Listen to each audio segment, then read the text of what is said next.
Umiiwas ang ilang kongresista sa issue tungkol sa manoy blankong item sa BICAM report ng 2025 national budget. Pati ang palasyo naghugas kamay. Nasa frontline balitang yan si Marian Enriquez. Constella! Kindly lang, ma'am, explain yung blank sa BICAM report. Tikom ang bibig ng mga kongresistang bahagi ng Bicameral Conference Committee na nag-aproba ng BICAM Committee Report ng 2025 National Budget. Sinubukan naming tanungin si Acting House Committee on Appropriations Chairperson Stella Kimbo tungkol dito. Pero Nagmamadali lang po Sorry. for the next event. Yeah, we were waiting yesterday, ma'am. Ma'am, kindly explain daw po. pati ang kabibitiw lang na chairman ng Appropriations Committee na si Ako Bicol Party List Representative Zaldico, wala ring pahayag tungkol sa mga issue sa BICAM report. Giit ng Makabayan Bloc, kailangan ng magpaliwanag ng mga kapwa kongresistang miyembro ng BICAM.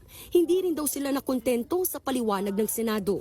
Naunang sinabi ni Kabataan Party List Representative Raul Manuel at ACT Teachers Party List Representative Franz Castro na may mga blankong halaga sa natanggap nilang BICAM report na niratipikahan sa plenaryo. Kasi dapat yung ni-ratify, kumpleto na yun.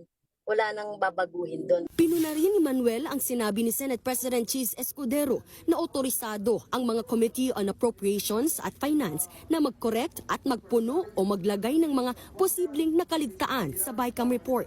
Limitado lang daw sa pagtatama ng typographical o grammatical errors ang maaari nilang gawin. Hindi raw kasama riyan ang paglalagay ng halaga sa mga blanko sa BICAM report. Ayon kay Manuel, kung niratipikahan ng Kongreso na blanko ang nasa BICAM report, dapat zero o wala ring nakalagay na alokasyon sa enrolled bill dahil ito ang napagkasunduan ng Kongreso.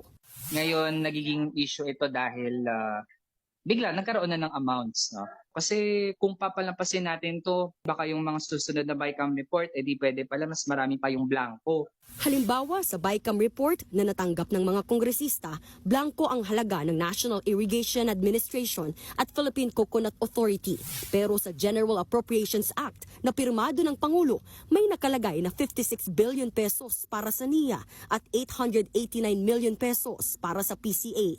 Giit ni Manuel, dapat nakabase ang GAA sa BICAM report.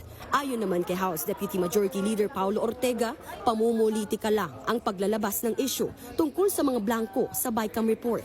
It's really about politics. It works for them kung may controversy. Naghugas kamay naman ang palasyo. Hindi raw sila ang mananagot sa mga umano'y blankong item sa BICAM report kung dadalhin ang isyong ito sa Korte Suprema. Nagbabalita mula sa Frontline, Marian Enriquez.